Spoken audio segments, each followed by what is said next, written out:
अस्सलाम वालेकुम, welcome to जहान कंसेप्ट। आज हमारा जनरल मैथ्स में क्लास 9 में टॉपिक है ratio. What is ratio? Comparison of two quantities of same kind and unit is called ratio.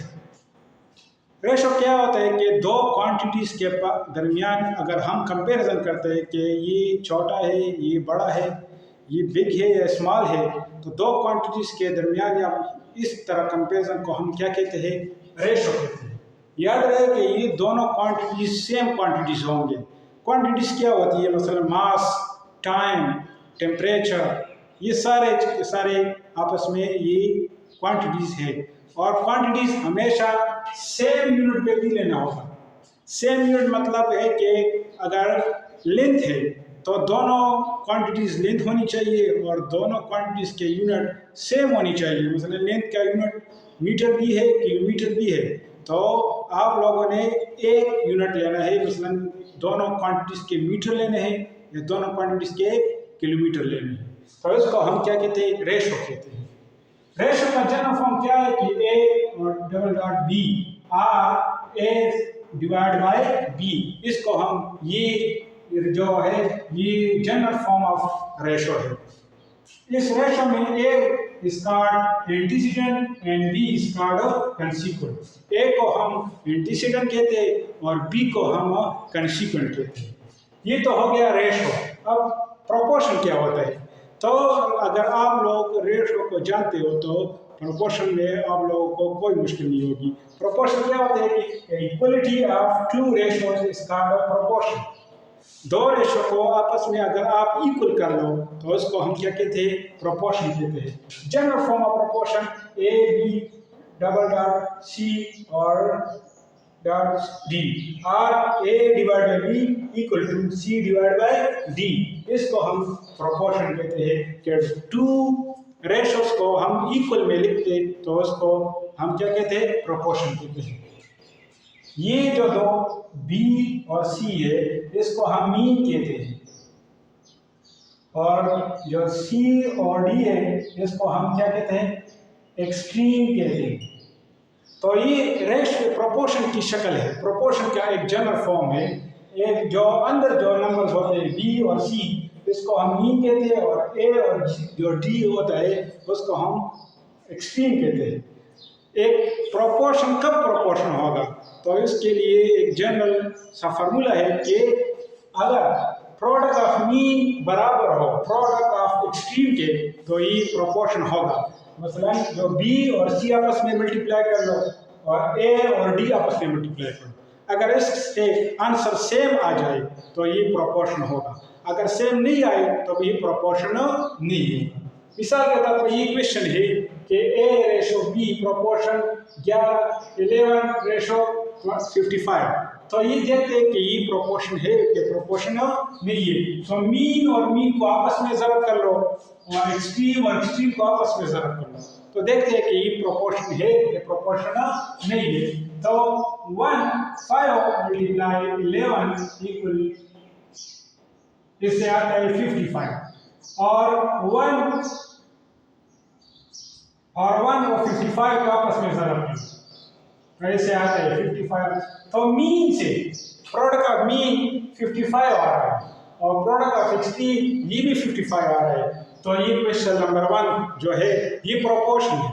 ये दोनों प्रोपोर्शन 2:7 4:9। चलो ये देखते हैं कि ये प्रोपोर्शन है कि प्रोपोर्शन नहीं है। तो प्रोडक्ट ऑफ मीन 7 मल्टीप्लाई 4 से आ रहा है 28 और 2 मल्टीप्लाई 9 प्रोडक्ट ऑफ एक्सट्रीम इससे आता है 18। तो मीन से 28 आ रहा है और एक्सट्रीम से 18 आ रहा है, तो ये दोनों आपस में बराबर नहीं है, तो ये प्रोपोर्शन नहीं है। अब क्वेश्चन नंबर 3 12:9 प्रोपोर्शन 36:27। तो ये क्या प्रोपोर्शन है? ये प्रोपोर्शन नहीं है। ये आप लोगों के लिए टास्क है। आप लोग देखो कि ये प्रोपोर्शन है क्या प्रोपोर्शन नहीं है। अगर प्रोपोर्शन है तो कमेंट कर ले, अगर प्रोपोर्शन नहीं है तो भी कमेंट कर ले।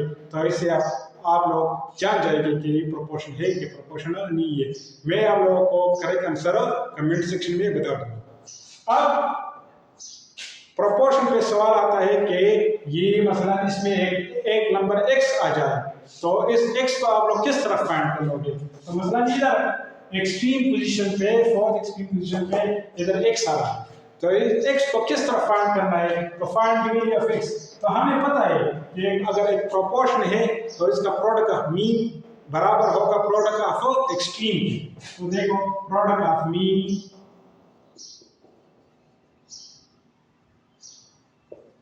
इक्वल टू बराबर होगा प्रोडक्ट ऑफ एक्सट्रीम।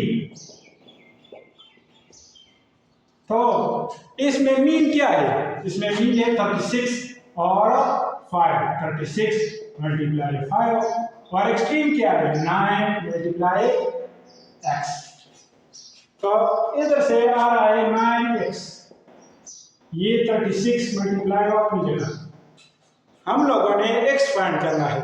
तो x किस तरह फाइंड करोगे कि ये x के साथ जो मल्टीप्लाई में 9 आ रहा है, इस 9 को आप लोगों ने खत्म करना है। तो इस 9 को किस तरह आप लोग खत्म करोगे कि बोथ साइड हम 9 को डिवाइड करें। इस साइड भी 9 को डिवाइड कर लो और इधर भी 9 पर डिवाइड करो, तो ये 9 आपस में कैंसिल, ये कैंसिल होगा, और ये 9 36 पे डिवाइड हो, तो अगर 9 36 पे डिवाइड हो जाए तो आंसर क्या आता है? 4 आता है।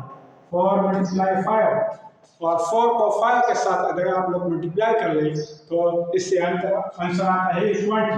तो इस क्वेश्चन से, प्रोपोर्शन से हमने x फाइंड कर लिया कि x इधर क्या आ गया है? 20। तो इससे बेशुमार सवाल आते हैं। इधर इस पोजीशन पे भी आप लोगों के पास x आ सकता है, 36 की पोजीशन पे भी आप लोगों के साथ x आ सकता है, और 5 के पोजीशन के साथ भी आप लोगों के पास x आ सकता है। तो इससे आप लोग किस तरह फाइंड करोगे कि पहले प्रोडक्ट ऑफ मीन और equal to product of extreme लोगे। हमें पता है कि ये प्रोपोर्शन है और ये करेक्ट प्रोपोर्शन है, तो अगर करेक्ट प्रोपोर्शन है तो प्रोडक्ट ऑफ मीन बराबर होगा प्रोडक्ट ऑफ एक्सट्रीम के। Product of mean equal to product of extreme. Mean क्या है? 36 और 5 आपस में मल्टीप्लाई, और 9 और x आपस में मल्टीप्लाई। तो 9 को अगर आप लोगों ने खत्म करना है तो बोथ साइड 9 पे डिवाइड कर लो, 9 कैंसिल, और 9 36 के साथ डिवाइड 4 मल्टीप्लाई 5 20। तो इससे इस तरह आप लोग प्रोपोर्शन के साथ हो, प्रोपोर्शन पर जो भी सवाल आए आप लोग इस तरह ही हल